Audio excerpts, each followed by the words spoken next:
Ce matin-là, Anna réveilla son fils David, qui s'était endormi sur le canapé. Elle lui demanda de se préparer rapidement, car ils étaient invités chez une amie qu'ils n'avaient pas vue depuis quelque temps.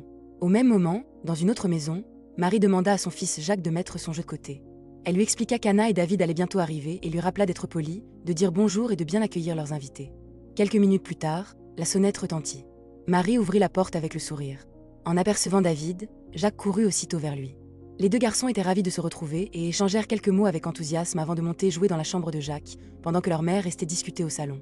Autour d'un café, la conversation passa rapidement de la famille aux soins de beauté. C'est alors que Marie sortit un petit pot de crème qu'elle avait fabriqué elle-même. Intriguée, Anna en prit une noisette, l'appliqua sur sa main et fut surprise par sa texture légère et son parfum délicat. Sa peau semblait immédiatement plus douce. En voyant sa réaction, Marie lui confia qu'il ne s'agissait pas d'une crème comme les autres. Elle lui expliqua qu'elle la préparait uniquement avec des ingrédients naturels qu'elle récupérait dans un petit étang situé près du parc. Chaque jour, elle demandait à Jacques d'aller en chercher une petite quantité avant de transformer patiemment cette matière première. Il lui fallait presque 2 mois de travail pour remplir un seul pot.